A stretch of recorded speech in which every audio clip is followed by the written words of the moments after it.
Did Catherine really give us the right address? She lives here?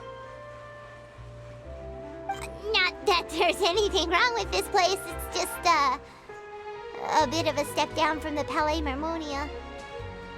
You know, it's common courtesy to make sure the homeowner isn't in earshot when you're denigrating their abode. Ah!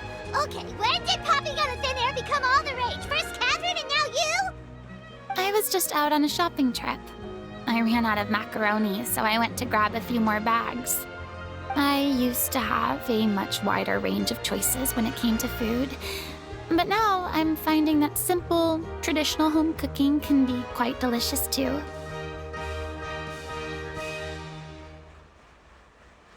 Not at all. As long as you have different kinds of sauces in, you can have macaroni and tomato sauce one week, macaroni and bolognese the next. Oh, sounds like you're really struggling to cope.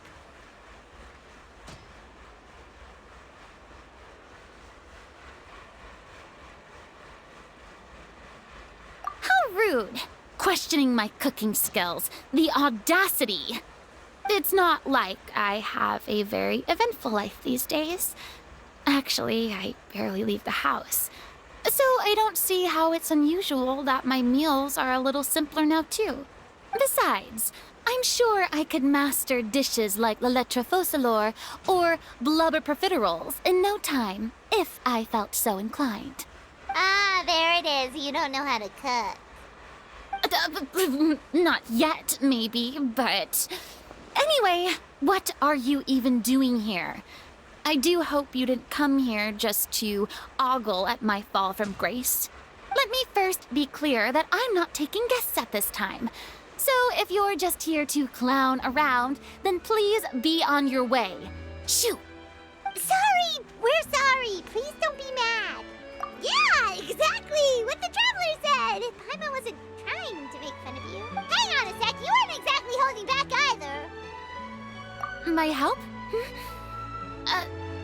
Well, maybe you're forgetting that I'm no longer the mighty Hydro Archon. I don't even have a vision, you know.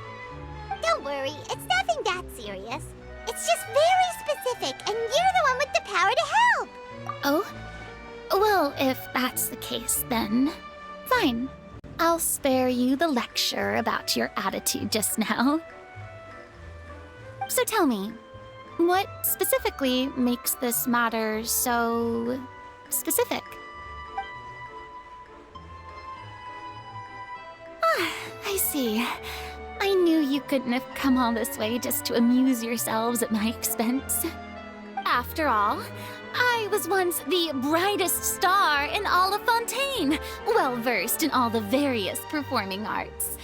A mere musical is well within my capabilities. But given the present circumstances, I'm afraid I must regretfully decline your casting request. How come? It sounds like this would be a breeze for you! True, but I have made a decision to retire from the stage.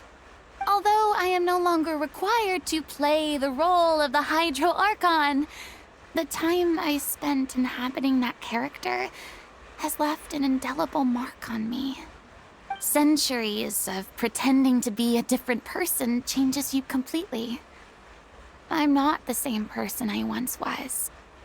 Of course, that can't be undone now.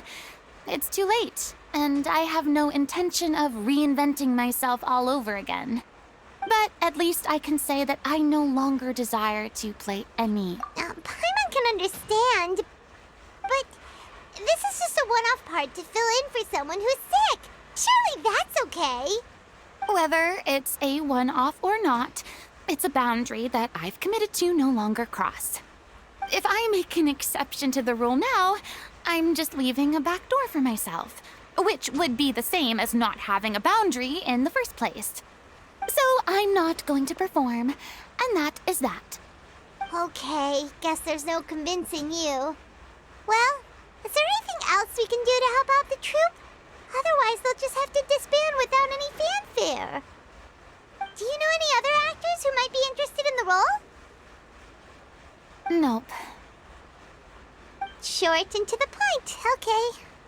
I've never been great at maintaining relationships.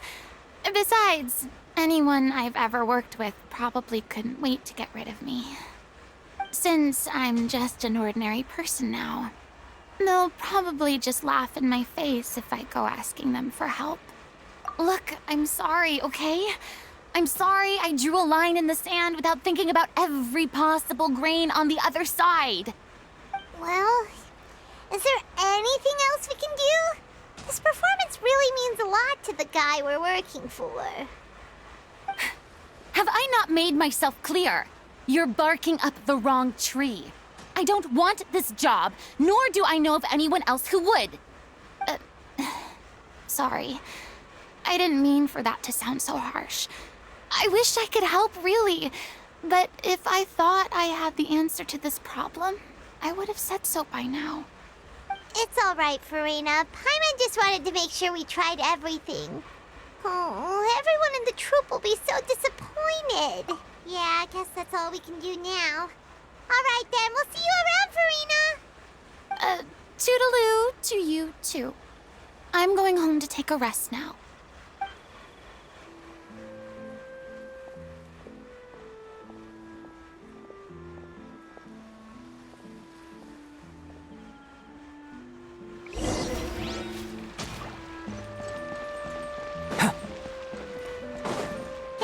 Bad, but we have to respect Farina's decision. Maybe the thought of performing brings up too many painful memories now.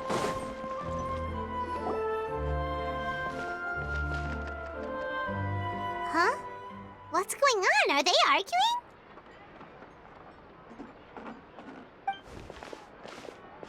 That's besides the point. I'll ask you again. Why did you start looking for a replacement without my consent? When did I tell you I'm going to take a step back? You didn't need to say it. We've known each other for how long now? We know the signs. But you never tell us about your illness, even when it's clearly flaring up. And that gives you the right to make a decision on my behalf? Shortly after you left, the troupe's lead actress came to the Adventurers Guild. She believes that she's healthy enough to perform. Excuse me, but can you both take a moment to discuss something else for now? The adventurer assigned to your commission has returned. Sorry, I was just dealing with a little misunderstanding. So, how did your conversation with Farina go? Sadly, it's a no from her. We tried to persuade her, but she wasn't having it. She doesn't want to play the role for personal reasons. I see. Well, circumstances have changed a little, so maybe that's not such bad news after all. You see, our leading lady has just informed me that she's well enough to make it to the show after all. Staging the musical with the full original cast was always the dream, of course. Oh, right! Sounds like everything worked itself out then.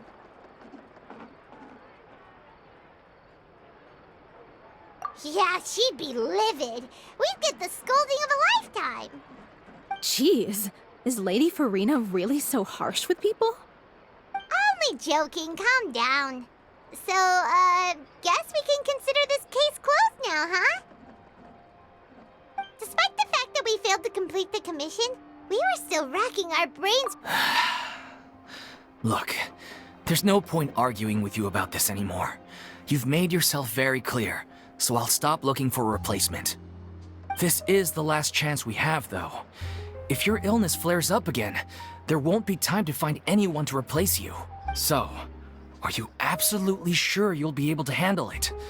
The whole team is putting everything they have into this final performance. Yes, I'm completely confident. I've been taking a new medication from the doctor, and it's working brilliantly. I'll definitely be able to tough it out until the performance day. I share everyone's desire to commemorate all our years as a troupe with a proper farewell show. So the last thing I want is to be left out. Every one of us thinks of this troupe as their home, myself included. You're right. I'm sorry. I let myself get too worried about the show.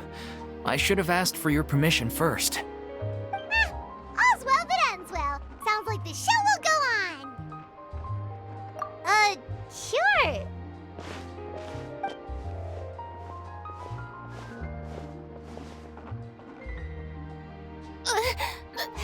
How did you... I was just passing by because I realized I forgot a couple of items on my shopping list. All right, I'm coming. No need to drag me.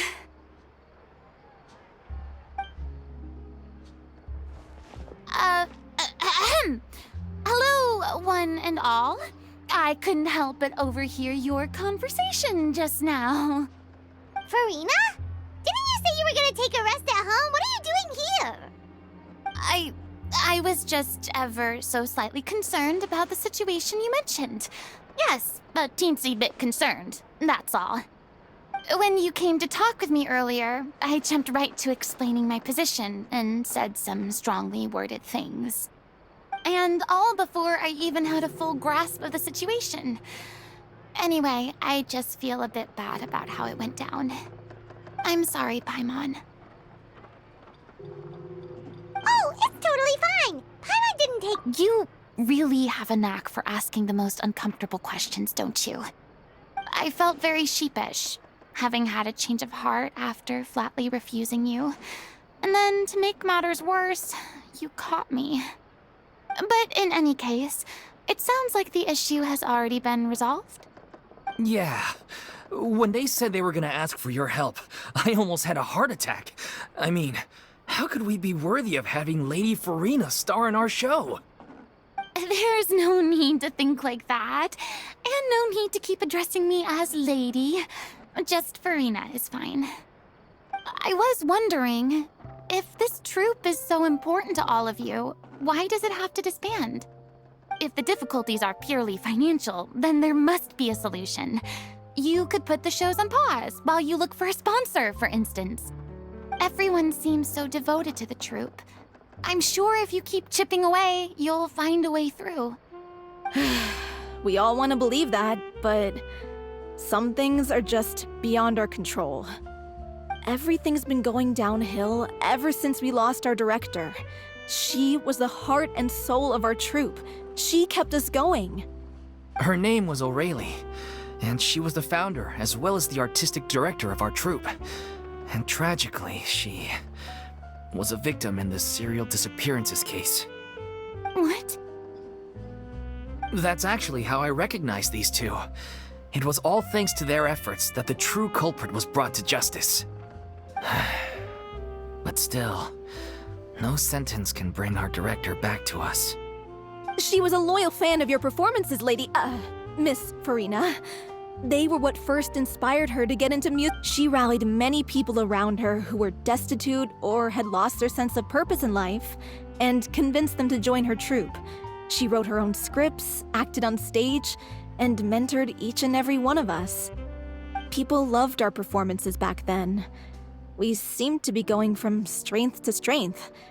Things were really looking up for us. And then disaster struck. Yeah. After that, the entire troupe fell into disarray. None of us know anything about script writing, let alone how to handle the business side of things. We've been doing the best we can, but despite our efforts, things are slowly but surely falling apart. It's agonizing, but ultimately, we'd rather end things now on our own terms than stick it out to the bitter end and watch all our dreams turn to dust. Oh. What a terrible waste. A gifted artist from humble beginnings who achieved so much and no doubt had much more to give. And then her life was so cruelly taken. I suppose it's fair to say then that this final show, besides being your farewell to the stage, is also your final gift for her? Yes, exactly. We all miss her terribly. Well, good thing I followed the traveler here. After hearing this tragic tale, I can no longer stand by and do nothing. Farina? I know what you're thinking, but I by no means plan to cross the boundary I've set for myself. Besides, they're no longer looking for a replacement anyway. I can, however, provide some artistic guidance from the vantage point of a highly experienced audience member. But only if you feel this is something that would help, of course. Oh, most definitely. We'll take any guidance that you can give. We unfortunately don't have any budget for a consultant, though. Will that be a problem? I don't need any compensation. All I'd ask in return, if you're willing, is that you tell me some more about the life and work of your late director. Something I've begun to realize since my departure from the Opera Epiclese is that there's a lot you don't see when you observe everything from on high. The law only judges criminal behavior and does not weigh human emotion. The court's verdict can settle the question of criminal liability, but what about all the unresolved emotions of the parties involved? What happens to them? An interesting answer. But if you ask me, I think all emotion shall ultimately return home to the heart and slowly settle with the passage of time. Take, par exemple, how this troupe pines for their late director. Things such as this I have never witnessed before, and so I should like to observe, perchance to understand. Huh. Still a fan of your old dramatic monologues then, huh? You just want to get back in on the action, don't you? No. This is a completely different situation. Pearls before swine. The name's not Swine, it's Paimon! Would you be willing to join me? Come on. Thank you all so much. Our director was a huge fan of Miss Farina's performances, as of course we all are. All right, follow me. We'll go to our usual practice space. Please excuse the size. It's a little on the smaller side.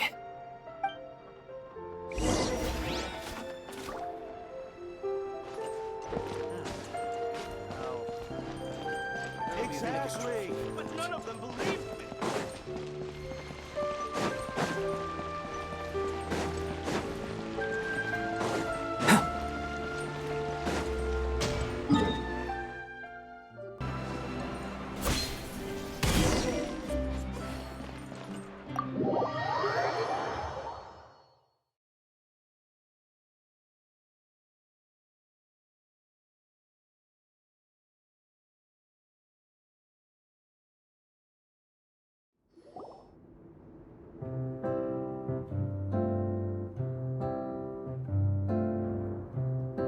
Huh? Lady Farina? What's Lady Farina doing here? Hello all. Allow me to explain. As of today, Miss Farina will be supporting our production of The Little Oceanid in the role of artistic consultant. These two over here are the ones that made it possible. They kindly reached out to Miss Farina on our behalf. I'm sure they need no introduction. You bet! That was the trial of the century! You helped bring our director's murderer to justice. We can't thank you enough. Oh, please don't mention it. We're just here to join in on the fun. So, you were saying The Little Oceanid? Yeah, that's the name of our final show. It's an unfinished script left behind by our director. One of our greatest regrets is that she never got to complete it. So, if we can bring it to the stage and make it a successful show, we can all take some solace in that. Wait, but if it's not finished, then... Yeah, we've been battling issues on every front trying to realize this dream. Anyway, let me give you a quick summary of what the story's all about. The protagonist of the story is a young Oceanid who transforms herself into human form, despite the protests of her family. She longed to live just like any other human, and sure enough, she found friendship and even love. Everything seemed perfect. But one day, her true identity was exposed, and her world came crashing down around her. So far, so good. A classic tale. What happened after that? That's one of the issues we've been trying to deal with. Unfortunately, this was as far as the director got with her script. We need a proper ending so we can bring this musical to the stage. But people have different opinions on which direction to take it in. We still haven't decided between a happy ending or a true-to-life tragedy. By true to life, you mean the director's sudden disappearance? Yeah, like they say, truth is stranger than fiction. But then there's the question of whether we really want to use the stage to pass our raw pain onto the audience. Exactly. A lot of the time, people come to watch a show just hoping for some light entertainment. We have to consider their emotional stake in this, not just our own. And one last thing. We're still waiting on confirmation from two of our main actors. The first is Paulo, who plays the protagonist's lover.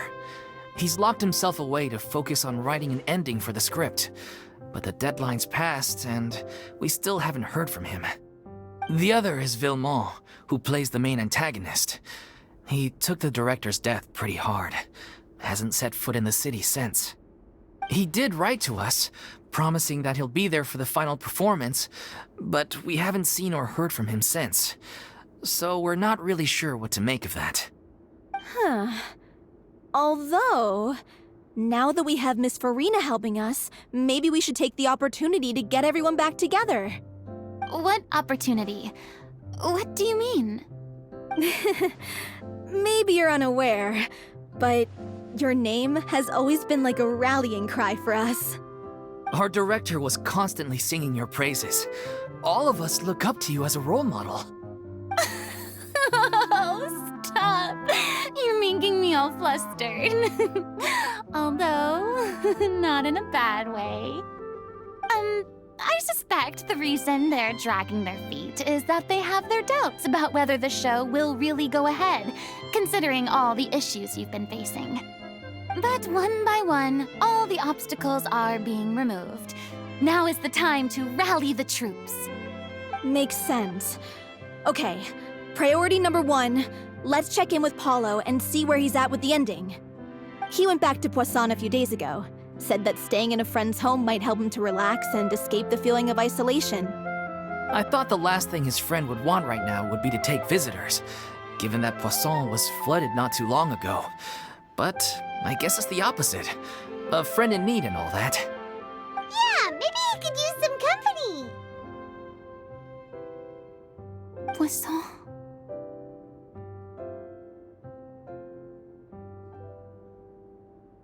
Nothing.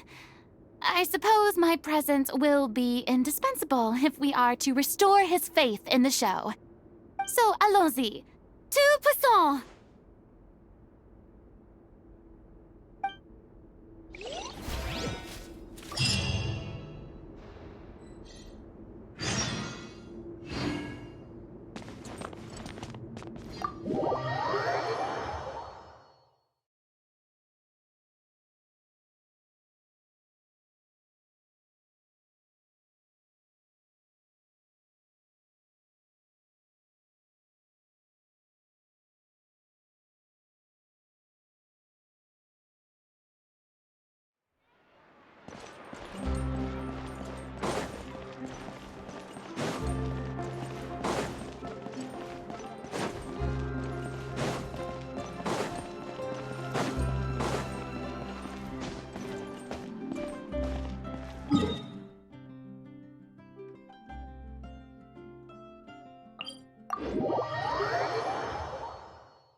If I remember correctly, this is where he's staying.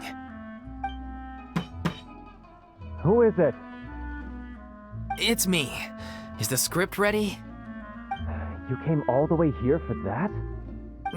All right. Forget that for now. Just come on out. We've got some great news. Nice try. Look, just give me some time, okay? I'm just wrapping up this last part of the script. I'll be out once I'm done. Okay then. Looking forward to your masterpiece. So, as expected, he's missed the deadline. The ending is one of the most important parts of the show. Even once he's done, it isn't final until we've all had the chance to read through and make sure we agree on it. Someone told me they'd just seen you in Poisson. I assumed it was a case of mistaken identity, but sure enough, here you are. And Farina, too. I was wondering if we might run into her. So you're here for Paolo? Looks like he could be a while, so feel free to take a stroll around town in the meantime. I've made all the arrangements already. Oh, it's okay. We can just wait here. Thank you for being so considerate, Miss Navia. That sounds wonderful. We'll take that stroll. Get over here, you! How oblivious are you? How are things in Poisson now? Any better? Things are on the mend, but it's a slow process. Some people may never recover from the trauma they experienced. I'm sorry to hear that. I wish there was something I could do. Please, must our conversations take such a depressing turn every time we meet? We all have painful memories, but we don't have to let them cloud everything we do. And if you're trying to make a new start, perhaps it's best if you don't bring up the past all the time. Thank you for your words of comfort. You make a very good point. But for now, at least, I think I should stay with the way I'm feeling for a while longer. It's okay. These things take time. Moving on from a painful experience is easier said than done. Which brings me to why I'm here. I thought you should probably know that not everyone here is ready to forgive and forget after the Hydro Archon's inaction in the face of catastrophe. To avoid upsetting the peace, I told the townspeople that everyone here is a member of the theater troupe, and that you are just an actress playing the role of Farina. It's not a perfect solution, but hopefully it means you won't have to lie low while you're here. That's so thoughtful of you, Navia. Well, what do you expect? I am the courageous and considerate president of Spina di Rosula, after all, like my father before me. Anyway, that was all. Look after her now.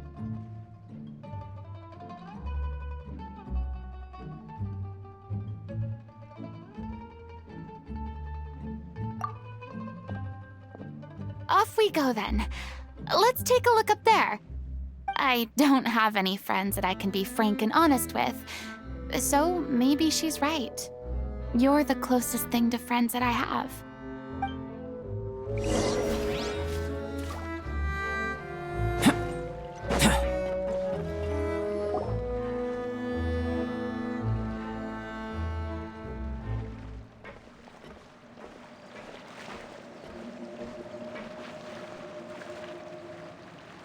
I'm so grateful that Miss Navia was so understanding. To be perfectly honest, I didn't know if I was ready to meet her. It's always easiest to just run away from your problems. But that never fixes anything. You can't get around the obstacles without facing them. So that's why you were nervous when they brought up Poisson. Yeah. I'd be lying if I said I wasn't scared of coming back here.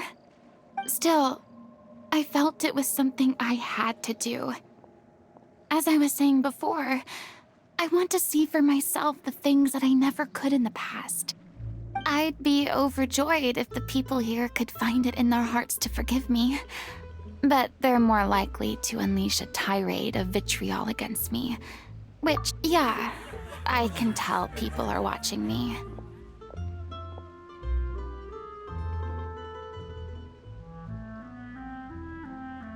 I'm sure some people here see the idea of someone coming to Poisson dressed as the Hydro Archon as extremely disrespectful.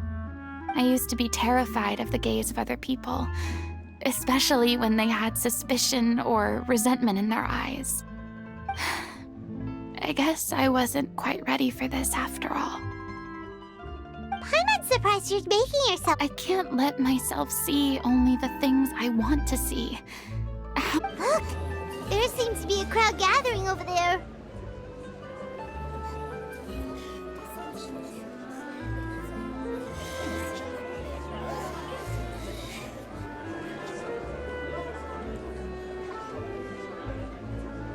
probably time we made a move. How about we check out Spina di Rasula's ship? We should have a view of the whole of Poisson from there.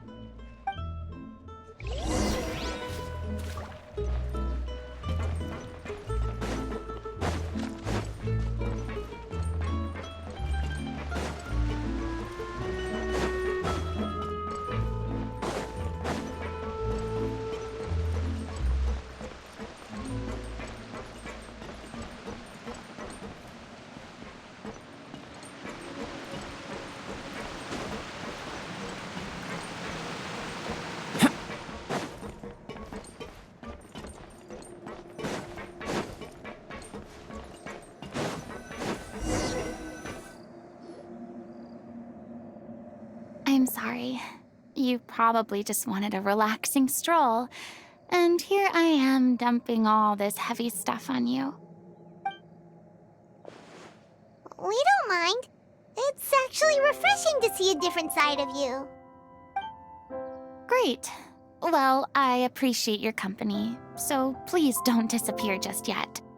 I don't know whether you can tell, but the years of suffering and loneliness aren't the only reason I have a hard time facing up to who I used to be. As I stand here by the ship, I can't get the images of the rising water out of my mind. One after another, people were taken by the water. All those treasured lives and memories washed out of existence in an instant. They thought their god would protect them. They had absolute faith that when disaster struck, a divine power would save them from harm. And all the while, I played my part to perfection to convince them that was true. But then the floodwaters finally came, and the Hydro Archon did nothing. You shouldn't look at it like that. You were only doing your duty. I've had to go through so many moments like that for the sake of protecting the truth. As time went on, it got harder and harder to bear, and I became more lonely and isolated. Eventually, I realized I had nothing left except the truth. I became terrified of completely failing in my task, and was haunted by the thought of being left all alone, weeping on my throne. Fortunately, we were able to avoid the worst-case scenario thanks to the help of heroic individuals such as yourselves. Everyone rose to their responsibilities, and I finally regained my freedom. But on some level, freedom also means no longer being needed. I have no further use to people. Paimon would have never imagined you'd see it that way.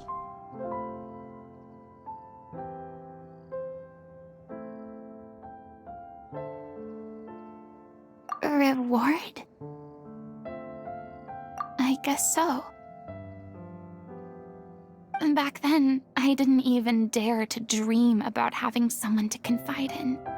I was scared of someone recognizing me for who I truly was, and exposing the secret I swore to protect. Believe in the Farina you see on stage. She is the one you can trust. I had to keep all my feelings, all my curiosity about life to myself. No one could be allowed to know. That's what I really meant when I said I'm no good at maintaining relationships. So that's where you were coming from. Paimon totally thought you were just a bit of a diva at heart. Could you please get off my case? I don't know what's gotten into you. I do. I once had nothing but the truth, and now I'm finally free to live my own life again. And even though I have no idea where I'm going right now, at least the choice is in my hands. All right, it's about time to head back. Paulo should have finished the ending by now. Sure. Okay, let's head back and check it out.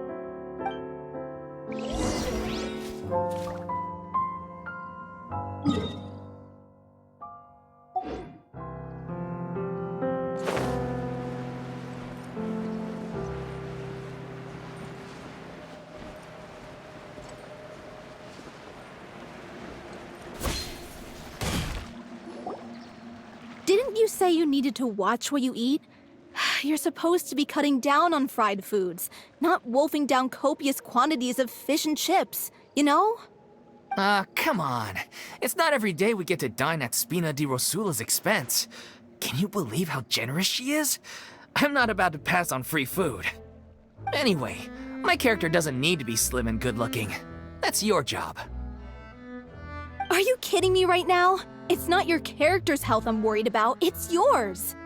I've spent my whole life battling the effects of ill health, and it kills me to watch you willingly ruin yours by filling yourself up with junk all the time.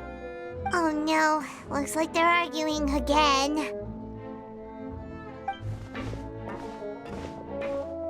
We're back! Could you maybe put your differences aside for a moment? Ah, you're back. We've been enjoying Spina di Rosula's VIP treatment in your stead. Paulo's nearly done. We shouldn't have to wait too much longer. Great! So you were discussing your characters, right? We heard she's playing the Oceanid who turns into a human girl. What about you? Me? I'm an Oceanid too. He was originally supposed to take the form of a crane, but he outgrew that role. Well, the costume at least. So now he's playing the boar instead. Sorry. The boar's not a bad character, actually. He's the one who raises the little Oceanid, yes? That's right. He has some pretty memorable lines too, like when he imparts some solemn words of wisdom to the little Oceanid. If you become human, you can reveal your secret to no one. You will face suffering and loneliness. Is this truly what you want? Wait, that sounds kind of familiar. It's the most important line in the whole script. I think it's a symbolic statement about our director's life and legacy. She kept quiet about all the trials and tribulations she faced in running our troupe, allowing us to devote ourselves fully to performing. It was only after she was gone that we realized how tough her job really was. You mentioned earlier that the troupe is like your home. Yeah. I was born with an incurable illness, and once my family found out it couldn't be treated, they decided they didn't want me anymore. I spent some years taking whatever work I could find and trying to manage my illness with various medicines. But whenever I had a bad flare-up, I'd be lying in an alleyway for days at a time. It was like that until the director found me one day.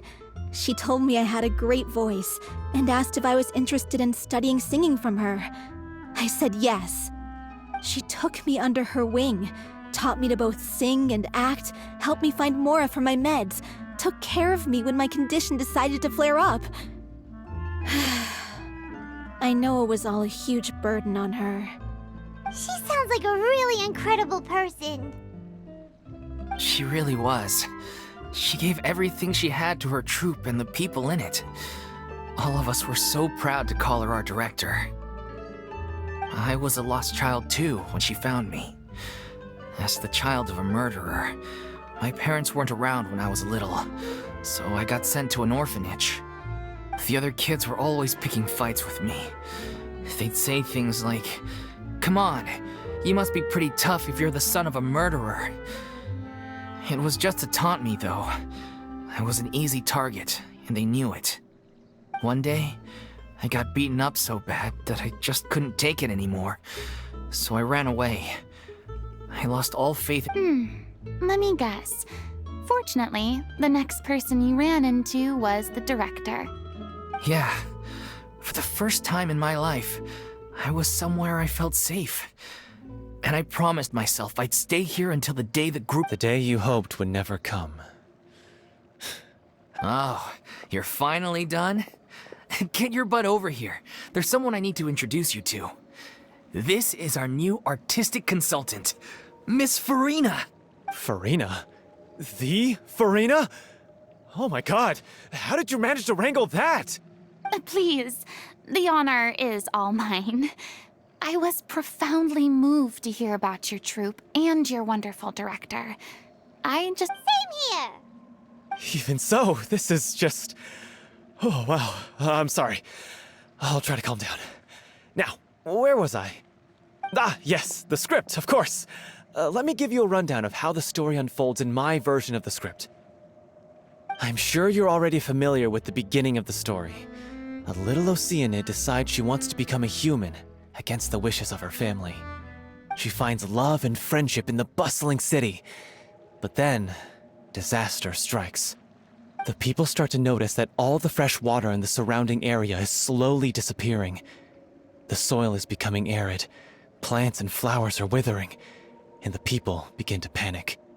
The little Oceanid, Cleo, and her lover decide to do something about it, and investigate the truth of the matter together. In the end, they discover that all the waste and pollution created by humans over the years has caused the fresh water to flee the land, as if driven by a consciousness of its own. Consciousness? You mean the water is sentient? Water as a conscious entity. There's actually quite a few stories that explore this theme. Since the little Oceanid is a water spirit, she immediately understands how the water is feeling. She then tells her lover about her true identity, as well as the truth behind the crisis.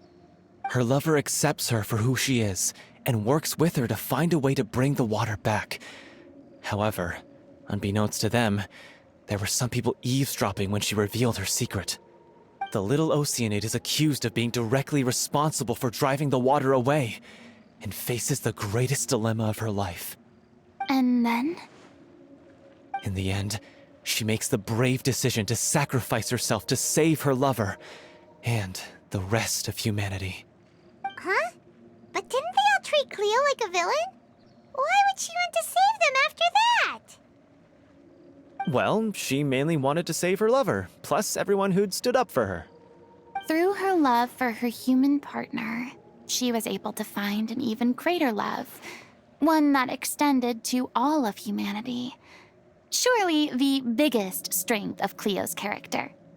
There's actually something else that bothers me. You know the protagonist is supposed to represent the director, right? And she never had the chance to become a hero in our world. If we're serious about dedicating this show to her memory, we should make the ending as true to life as possible.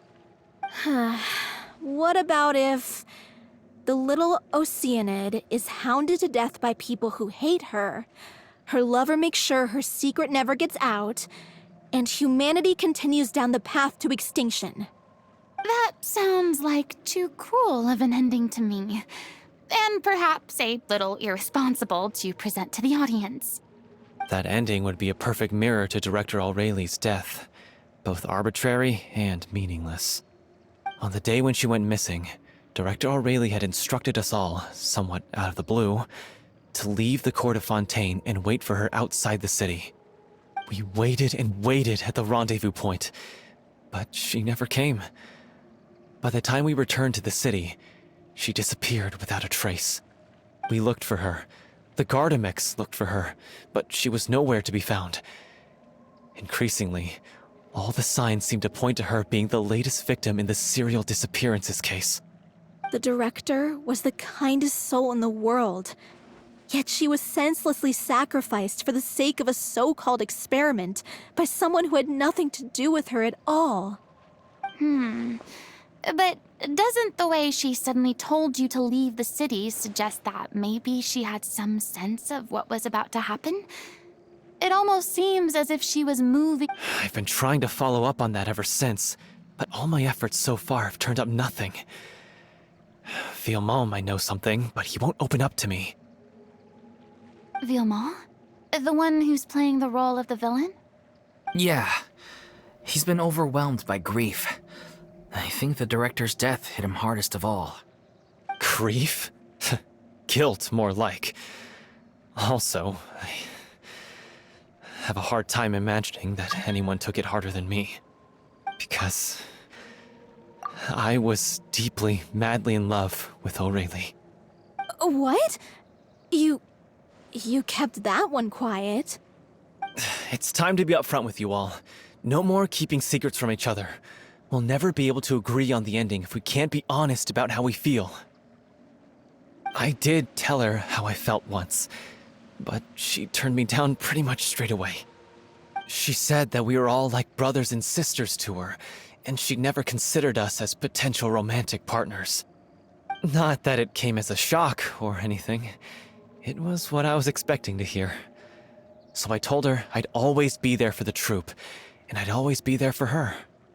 I said, maybe one day in the future, when everyone's settled into their own lives and on the up and up, and managing the troupe no longer required her constant attention, well, maybe then she could reconsider what she really wanted in her life.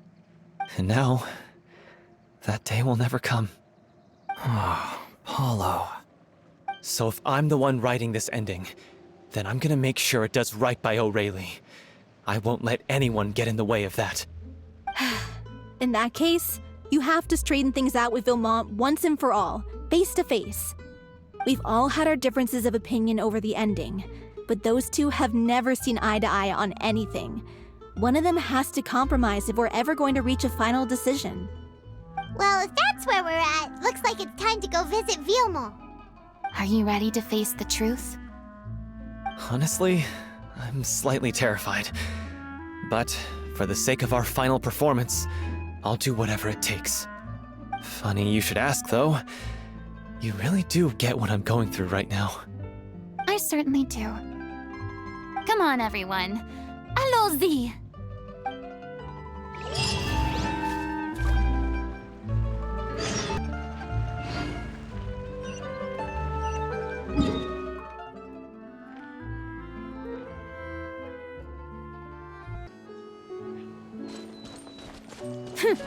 I could ask you the same question. Try to keep up.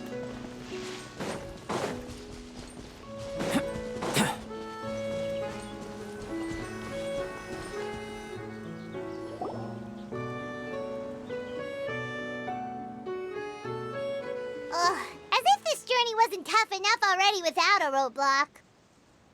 Don't worry. We should all be fine with the traveler here.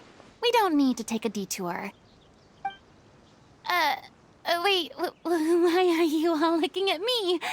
You're not seriously expecting me to fight, are you? We're just curious, that's all. I don't think anyone's ever seen Farina in a fight before. Yeah, but don't you remember why? The Hydro Archon willingly gave up all her powers so it could be converted into indemnitium. Miss Farina said so herself. Precisely! And I'm not even the Hydro Archon anymore, so all my power is gone anyway. As much as it pains me, unfortunately, I should just stay put. I'm more like a damsel in distress more than anything. That sounded so smug. Ugh, secondhand embarrassment. Hey, lay off, all right? My bluff is hanging from a thread here. I'm sorry. I got carried away. Please help us out, would you? Aw, too bad. I was so pumped to feast my eyes on fight mode for— Sorry to leave all the heavy lifting to you. Don't worry, piece of cake.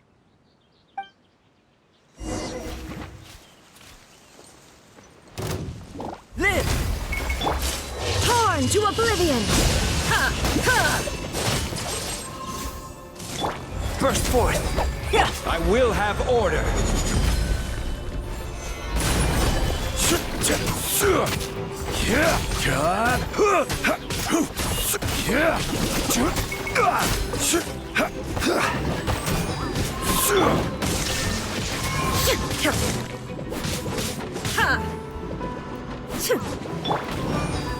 Solidify! Live! Illusion shattered!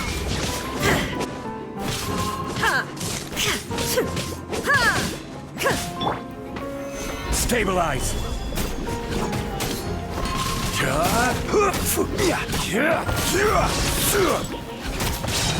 This is order! Bravo! Good show! You certainly live up to your reputation. Yeah, thank you. Anyway, the path is cleared now, so onwards and upwards.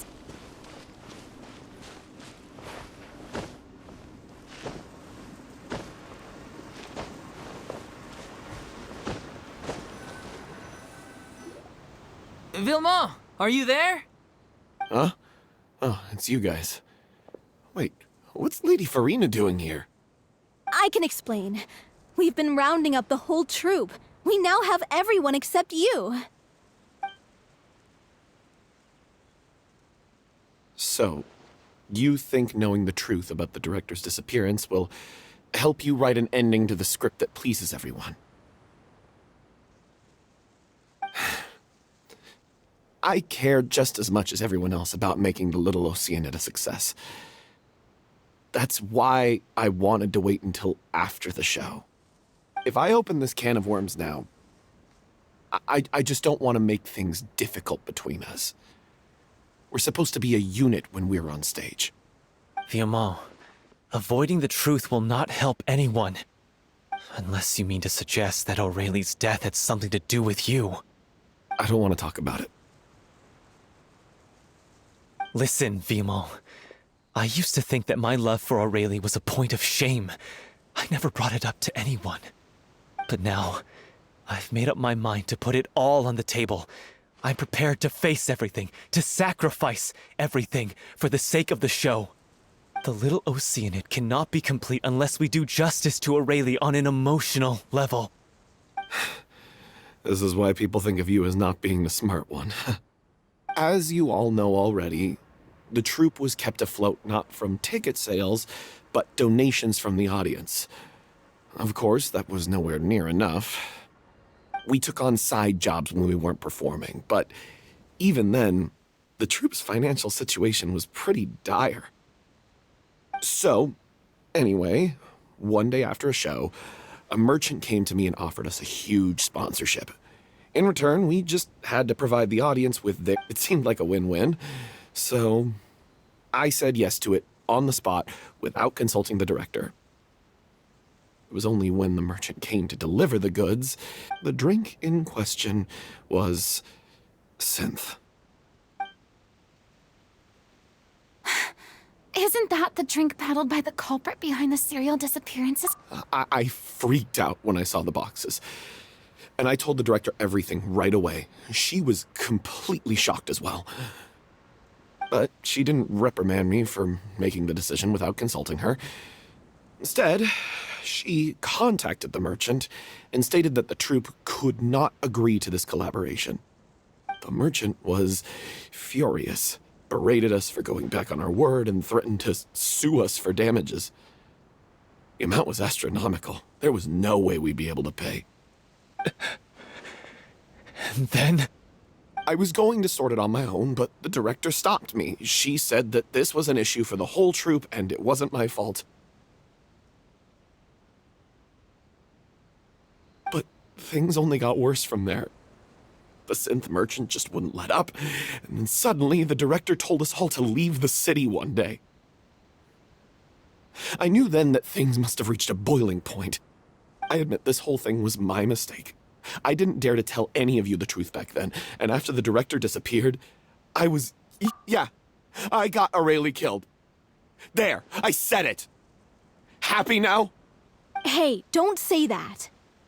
You traitor! You knew Aurelie was in danger. Why in God's name didn't you tell us? What do you mean, you were afraid? This was a life-and-death situation. We could have saved her! How could you be so stupid? Please, try not to get too worked up. Yeah, listen to him. You need to stay calm. Stay calm? How can I stay calm? This guy got Aurelie murdered! She was the love of my life! And he has the gall to try and high-road us, claiming that he kept his mouth shut for the sake of the show! How about All I can say is I'm sorry. Truly. I'm just a coward who made an awful, terrible mistake that I can never take back. Beat me up if you want. Kill me if you prefer. It's what I deserve. End my life. So I can meet the director and apologize to her in person. Get out of my sight! Go! Get lost! I don't ever want to see your face again! That's enough! You've screamed and shouted at each other for long enough. Now pipe down, both of you! Can you stop conflating the show on stage with your real-life relationships in the troupe? You keep saying that you want to use this final performance to pay tribute to your director and celebrate her life. How can you do that if you're just using it as an excuse to vent your own emotions? You're right. I'm sorry. On stage, the lead role is the focal point of the audience's attention. And you're all used to seeing the director as the heart of the troupe. But in her own life, her greatest desire wasn't to be the center of attention. I can tell how much she loved you all, and how much she loved the troupe. What she wanted was to build a warm home for all of her brothers and sisters. To shield you all from the storms that rage in the world outside. That's how you should remember her. And that's what you should be celebrating. I understand why you're trying to make her the hero of the story, but isn't she your hero already? Yeah. So think hard about what that means. And then think again about what you hope to achieve by arguing with each other. If you really hate each other and can't reconcile your differences, then you could just call it quits now. Why bother with the final performance if the group is already fractured? But you can't bring yourself to do that, can you? You care too much about Director O'Reilly and the home she built you all to let go. What are you laughing at? I don't see what's so funny. Sorry, I didn't mean it that way. It's just that, for a moment there, it felt like our director was back with us again. If she'd seen Paulo and Vilmont at each other's throats like that, she would have scolded them exactly like you did, in that same stern voice. Really? But she sounded like such a gentle person. Of course she was. Even her harshest lectures came from a place of kindness, and it showed. She really was a truly outstanding person. What you said, it really puts everything into perspective. I'm truly sorry. I really meant for this to be a genuine apology, but I ended up making it all about me and myself. It's all right. Let's save all this for after the performance. So, the ending. What are Clearly, everyone needs to take a step back for now and reflect on what really matters. When emotions are running high, things get lost in the fray. The end of the story needs to focus back on O'Reilly herself. She's the true star of the show. What do you mean? The Traveler is right. You once investigated that underwater synth base and recovered items belonging to the victims. If you could find anything that O'Reilly left behind, perhaps we can get a better sense of what she went through in her final days. You really think that's possible? I trust that nobody would object to the ending of the story being based on O'Reilly's true feelings. No. Well, we'll leave this in your capable hands. Come, let's pay a visit to the Palais Mermonia. The rest of you, head back to the rehearsal location for now and wait for our good news.